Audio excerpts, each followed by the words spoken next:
Welcome to Ascended Warrior, Soul Codes for a Shifting World. This is your sacred space to awaken, align, and rise in your purpose. So let's begin. Hey guys, welcome back. I'm your host, Chris Alicia, and today on Ascended Warrior, I want to talk about trauma and reframing our story of trauma and its purpose as growth, as spiritual opportunity. Trauma is something that we all face in our own unique ways. How we deal with it, who we become because of it, is such an integral part of being human that to say a life without pain seems kind of ridiculous. Is it even possible? Would you even come down if it was possible? So I want to really dive into what is trauma and discuss ways to look at your own trauma for the lessons that are within it, to learn to love the person that you have become because of the events that you went through, and share some of my own story as well to give you a chance to get to know me and why I am the quirky way that I am. So as always, let's start out by just grounding in to the space and opening our hearts to receive. Just feel yourself settling into the surface of your chair. If you're driving, just allow yourself to relax. You're still perfectly focused on the road. Just take a deep breath in. And remember that your pain is not who you are. Your trauma is not who you are. They are experiences. They are initiations. They are building opportunities. You are light.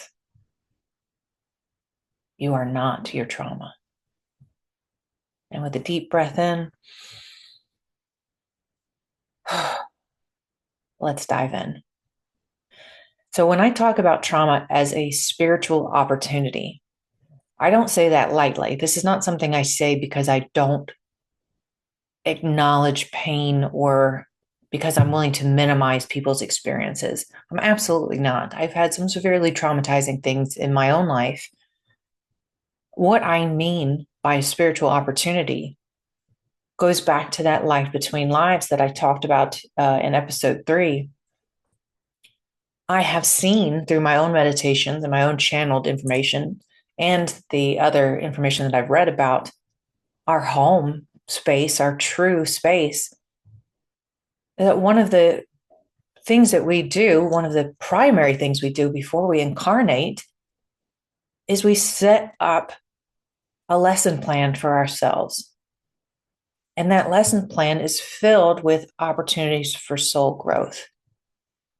And if you look at your life critically or logically, it's very easy to see that we grow the most when our lives are the most traumatic, by things that are the most difficult to handle, through the things that require us to find strength that we just didn't know we had. Those are the events that made us stand up in a new way, that gave us a new perspective on life, that woke us up to the spiritual journey, that helped us remove ourselves from toxic environments. There are things that made us shift the direction that we were going in because they were so awful to go through. So when I say setting up your lesson plan for life, I do mean setting up those traumas to give your soul an opportunity to learn something that you decided you wanted to learn in this lifetime.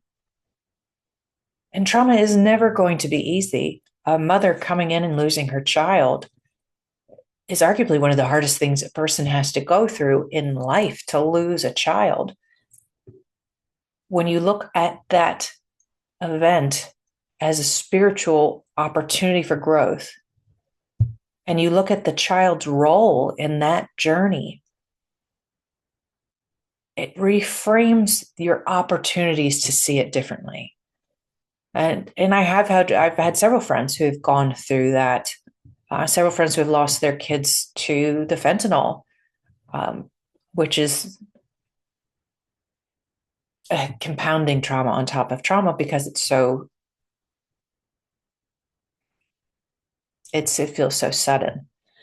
But when you set up your life and these trauma exams, you are saying, I am giving my soul a gift. I'm giving myself a chance to learn something that can only be learned through this experience, this heartbreak, this abuse, this death. And while you're setting up this syllabus, this exam, you know that your soul has the strength and the tools that it needs to get through that traumatic event and to come out on the other side closer to the reflection that you want to be, a stronger person, a more kind person, more empathetic, more discerning, more open, awake. You know, when you're setting up these exams that you are giving your soul the best chance possible to evolve. These are not small things that we do for ourselves. These are not small things that other souls have agreed to support. For example, the child who leaves life early. That's not an accident on their soul journey. They have agreed to come down and have that journey as well. They've agreed to come down and play that role to learn what they could for their soul in that lifetime, and then to give their parents' souls an opportunity to go through that loss and to come out the other side with something they wanted to learn. That child's soul is giving them a gift. The people that have hurt us the most in our lives agreed to come down and play those roles for us. It's not a small thing to agree to be a villain. If you look at it kind of in movie terms, this soul, when it sets up its entire syllabus and things to learn, it has free will. You can completely go right or left as many times as you want to. But we do set things up to give ourselves the most opportunities we can to learn what we want to learn. And part of that is bringing people into our lives that can help us learn those lessons. That means the good people, and that means the bad people. It means the people that you don't even remember 10 days later, they came and went so quickly. Or someone who had such a profound impact on you while you were riding a bus that you will remember them for the rest of your lives. This is an actor soul, a soul who's willing to come in and have that, play that role for you. If you look at soul opportunities that way and trauma opportunities that way, for me, it has helped me recognize that the soul that I felt hurt me, the person I felt hurt me, is a sovereign soul. They've agreed to come into this life. They have their journey that they're on, and they've agreed to play that role for me to give me a chance to learn something that I wanted to learn. It's not a punishment. I'm not going through this because I was a shitty soul in another life. I don't resonate with that. I don't. Can we make mistakes when we're down here? Absolutely. Can we hurt people? 100%. Humans are by far the most destructive creatures on this planet. But we don't punish ourselves. We love ourselves. We're unconditionally loving of ourselves when we plan a lifetime. When we say, I'm going to set up these trauma exams for you, it's not because you were such a bad person in the last life. It's because you need to learn something. We want to learn something. And so we set up these traumas to help us grow.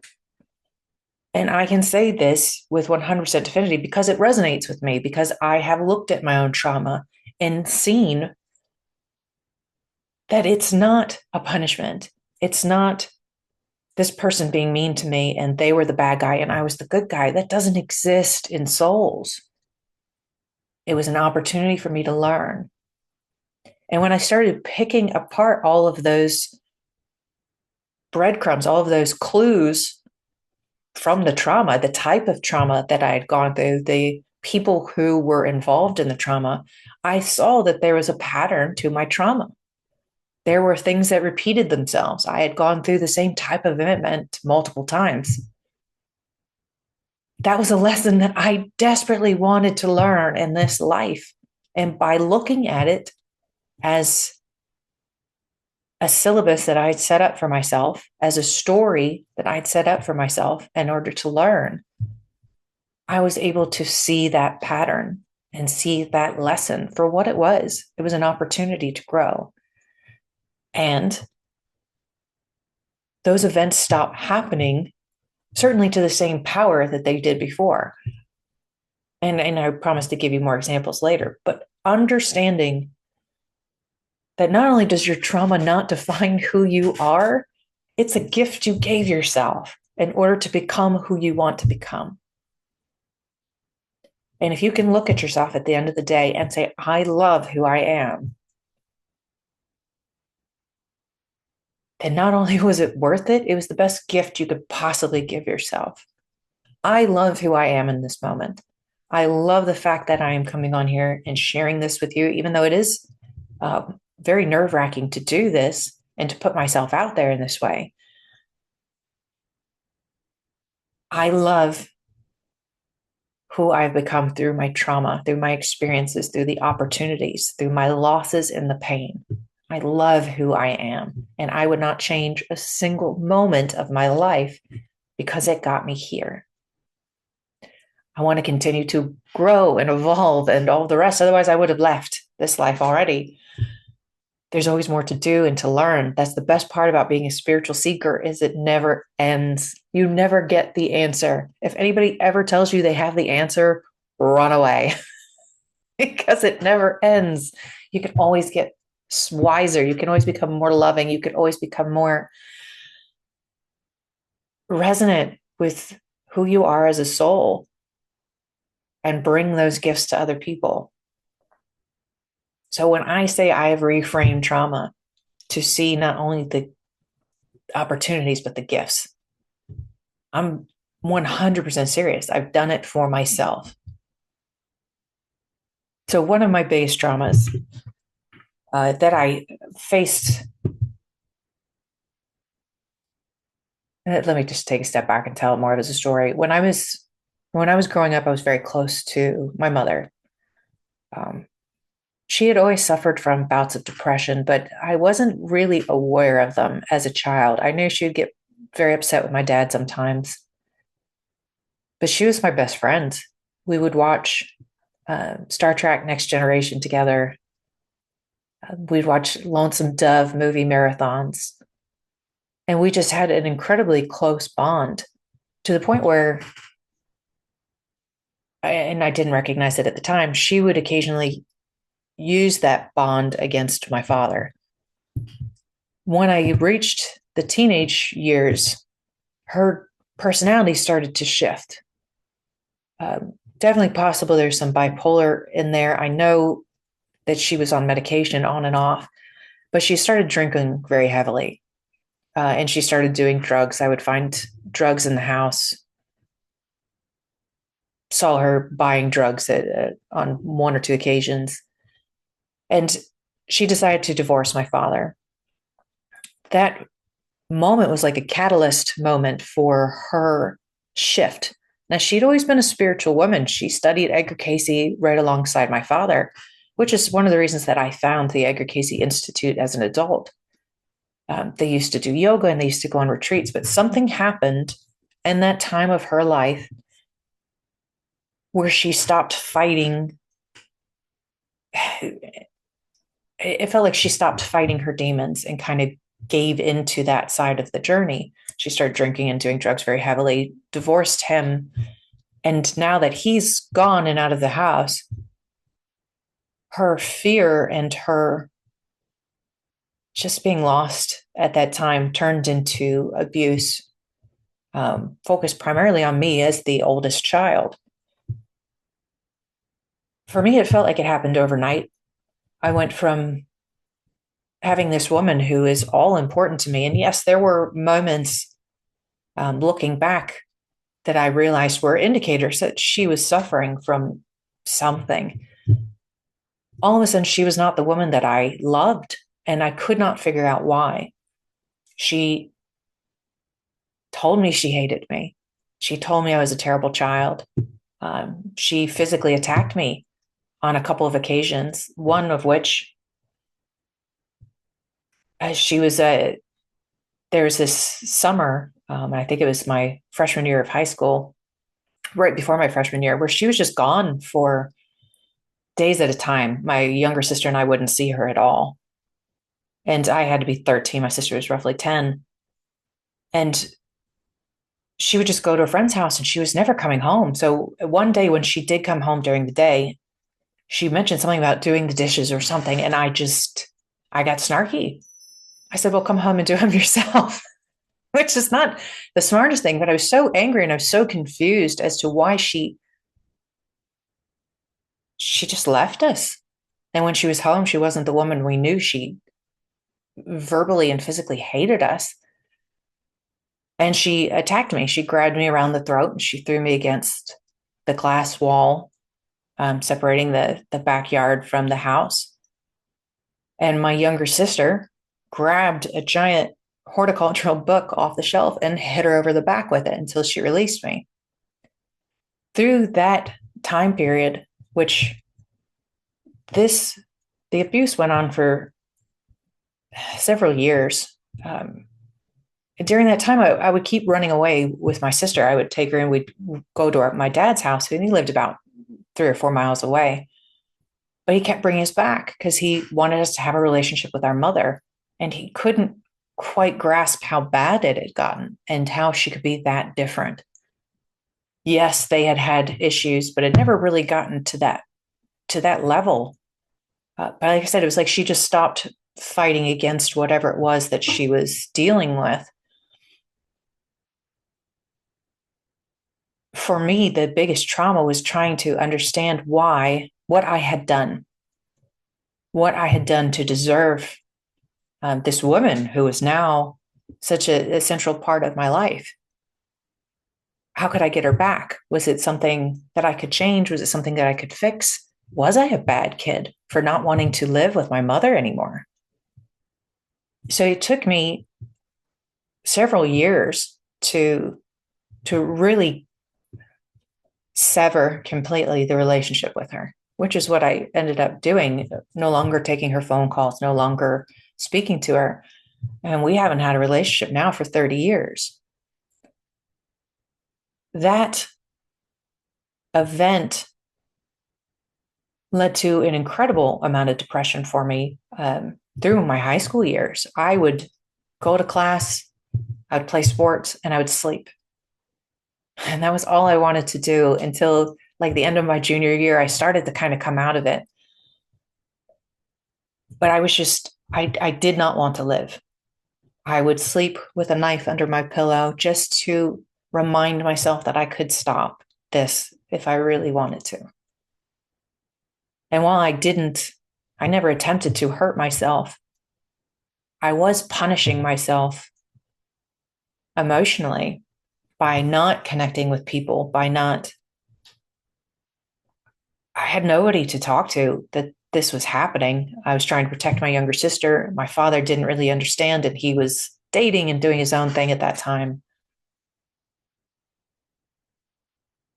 It felt completely overwhelming. When I went into the military and really dove into that no emotion zone of life, um, that I think that's when I realized how much I'd closed myself off. I transitioned out of the military and I was just throwing myself 100% into work. I have friends, but I meet people where they are. I would never I would never give myself completely to anybody. And when I got out of the military, I crashed. I hit a wall, emotionally, physically, mentally. financially, just, I realized I was broken and I didn't even know where to begin to look. So when I went to that Edgar Casey retreat that I talk about in another episode, uh, one of the first meditations that this woman, Judith Pendleton, first one I've ever heard lead a meditation, she led us on a meditation to look inside the body to see if there's anything that needed healing. And I saw my heart, and I saw that it was ripped in two pieces, separate, physically separated in my body with just all these jagged edges. And she talked about surrounding that area with light and bringing what you needed to heal it. And I saw myself taking a string of light and literally sewing the two halves of my heart back together. And the whole time I'm doing this in the meditation, I am weeping. And then she asks, what caused this trauma? And all the years of that relationship with my mother came back like a god awful Netflix series just playing through my mind. And I realized that I had ripped myself in two and not dealt with it at all. I was walking around severely wounded from that event, and I had learned to just kind of put my head down and get through it. The sleeping for 3 years is what it felt like, was just trying to survive because the wound was so bad and I was in so much pain and it was hemorrhaging that even my body knew it just had to shut down. It couldn't handle it. So when I grew up and I came out of that, I didn't deal with it. I shoved it as far down as I could, shut down the emotions, went into straight logic brain, which the military loves, and I was successful enough doing that I felt like I was doing the right thing for my life until I crashed. And that forced me to go back into an incredibly painful trauma that I went through and deal with it. And when I say deal with it, I mean opening that emotional floodgate back up and not hiding from myself. It's introspection, true introspection, being willing and able to go in and say, okay, this is an event that happened. Here is how I reacted. Here is how I'm reacting now. I'm still allowing myself to feel this pain from, at the time, I think it was maybe 10 or 15 years in the past. I'm still feeling that pain like it's happening in this moment. I'm still holding on to that childhood confusion, that feeling of, why couldn't she love me enough to stop drinking? That one tortured me for a very long time until I stopped thinking about it. So now I have to go back in and I have to think about it. And I had to look at those events at first as a wounded young adult. I'm opening these wounds back up. I'm looking at them and feeling the emotion again. But it does get to a point as you're looking at these events, as you're really allowing yourself to feel the emotions that we often don't allow ourselves to feel in that time of trauma. I allowed myself to feel them so that I could start looking at the event without the emotional reaction. So I wasn't blinded by my fear and my pain and my anger anymore. I did past life regressions. I did life between life regressions. I did all of this work on this one traumatic event in my life to figure out what lessons I needed to learn from that. Why did I build that into my lesson plan? Why did I have that trauma exam? And how did I react after the exam? So the lesson of losing a parent to alcoholism and drugs and mental illness was an incredibly powerful one. I was given the opportunity to learn compassion. I read the AA book to better understand alcoholism and come to terms with the chemical reactions that people have, especially if they already have medication that they take or they're suffering from mental illness. I was able to, I gave myself the opportunity to look at my mother, who I still have no relationship with physically because she's still in that cycle. But I was able to look at her soul as a sovereign soul.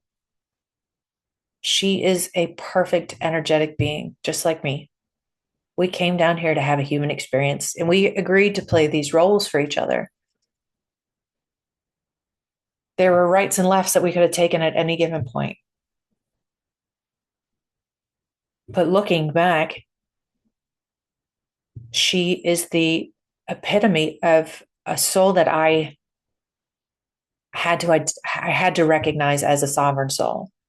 It's not about forgiveness. Forgiveness isn't even really a thing when you look at it from that level, because I'm a soul and she's a soul. There's nothing to forgive. This is a human experience. We agreed to do these things with each other. In fact, I'm grateful for the experience because I did learn to be a very self-sufficient woman. I learned how much of a protector I really was by protecting my younger sister, by trying to keep her out of that relationship. I learned that I could pull myself out of toxic relationships. I would never in my life face that level of abuse from someone I loved again, not even close. I was able to see what conditional love looked like and recognize that that's not who I wanted to be. That's not how I wanted to be. I gave myself, with that trauma exam, the opportunity to wake up. And it did wake me up. It woke me up to the fact that my life as I was living it up to that point was not all that there was for me. It was a fraction of who I was meant to be. I had shut down so many different receptors to deal with that pain instead of because I was afraid. So when I stopped being afraid and I stopped allowing the emotion from 15 years ago affect me in the present, I can now look back and say, thank God that that happened. I gained so many skills that I still look on with pride, resourcefulness, compassion, leadership, analytical abilities to see what was going on in her life that led to that. It wasn't just my story that was happening, it's her story that's happening in her own journey. So I was able to pull myself out of that experience and say, what could she have been facing at that time?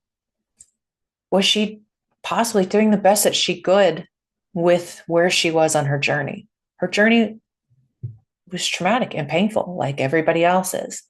She decided to react to it with alcohol and drugs. I was given the opportunity to deal with trauma because of her choice and choose how I wanted to become, how I wanted to see her, how I wanted to see myself and see my father's soul and my sister's soul and all of these other integrated entities in this one beautiful trauma exam gave me the chance to learn so many soul lessons that I still value and use to this day, but I had to recognize them as lessons. And it starts by recognizing that you're still in pain, by recognizing that trauma is still living in your body. If you can feel the trauma when you think of the event, or when you smell something that was in the air when that event happened, or when a song comes on, you remember it playing in the background of your trauma. If those things trigger physical pain, you are holding on to that trauma like it's a teddy bear, like it's a broken heart that you have just done your damnedest to ignore. But by recognizing that it was broken, recognizing that was not how I wanted to feel, I didn't want to feel triggered every time I saw a mother and a daughter on a commercial. And I have cried at my fair share of mothers and daughters on commercials. The scene from You've Got Mail when she's dancing with her mother in the bookstore. Holy crap. That one got me for years. The power that we have to deal with our trauma is endless. My dad always liked the expression, God gives you nothing you can't handle. I want to reframe that. You come in here, you come into this life with all the tools that you could possibly need, all of the strengths that you could possibly need to get through every single trauma exam. You cheated when you set up your syllabus. You're like, here's the exam. Here's the tools that you're going to need to do it. Here's the answers. It's all in here. We buried the answers inside of us. We gave ourselves the cheat code.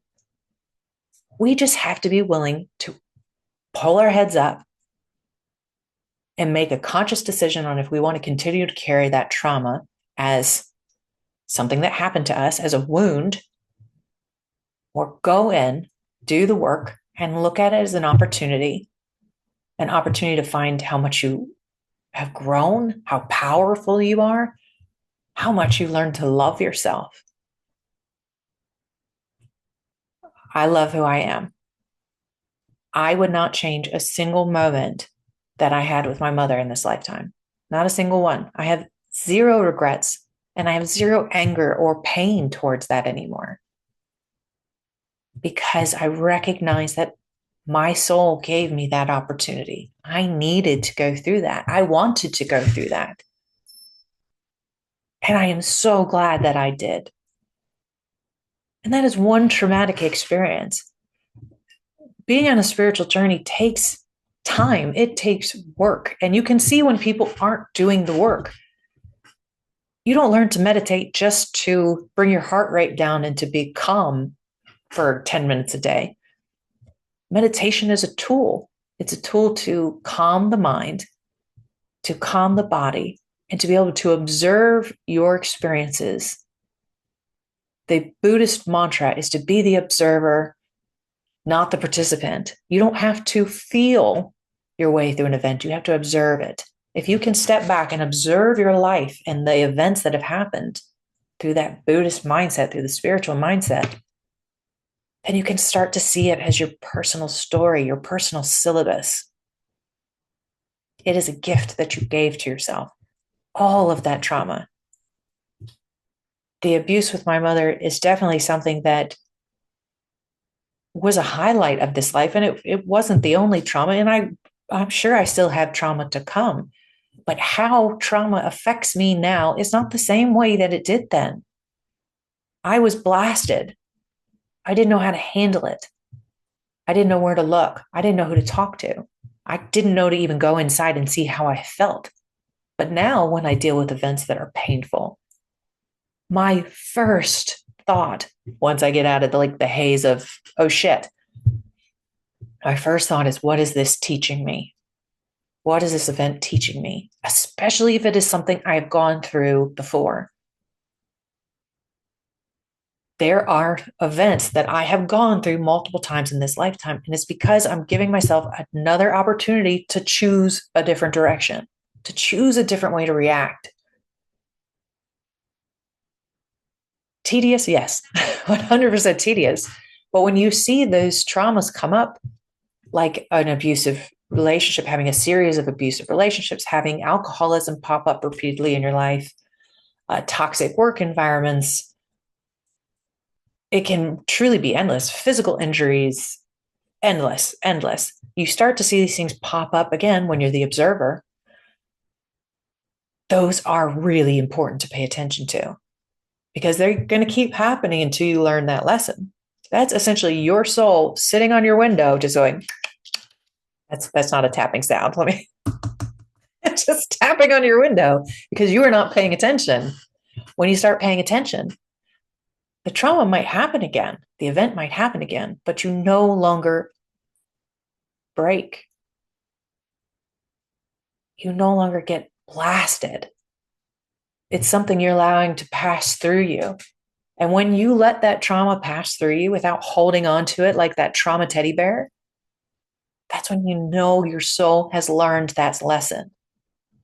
That is such an incredible feeling when you have that trauma come back up and you start to feel, you get the feels, and you're like, holy crap, I've done this before.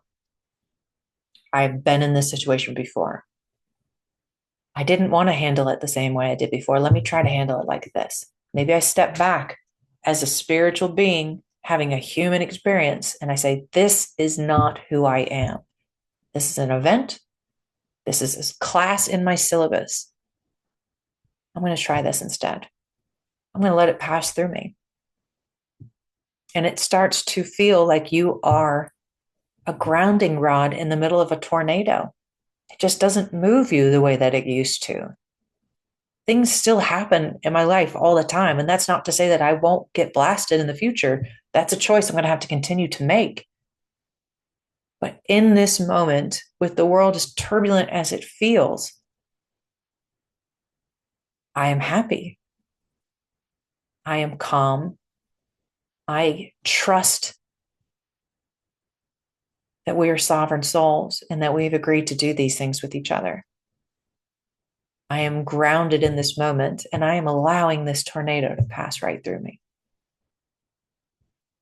It's not an easy thing to do, and I'm not trying to minimize, but trauma is something that you can release. It's not only something you can release, it's something you can come to honor. If that resonates with you at all, please, please try. Open that wound back up and allow yourself to feel the emotions. Recognizing that that is still there is your first step. And then you get to work. Then you start to take that beautiful golden string and start sewing the bits and pieces of yourself back together, wrapping it in light. And each time you start to get those feels, step back, look at it again, and ask yourself if you want to react differently. Every single day is an opportunity to go right or left 1,000 different times. Spiritual journey is not, it doesn't mean you get the answer. You don't get to the end. It's not Candyland or any of those games where you got to this wonderful little pot of gold at the end. Each time you grow and evolve, there's another level to go. There's always more to learn and to do, to include giving back to other people.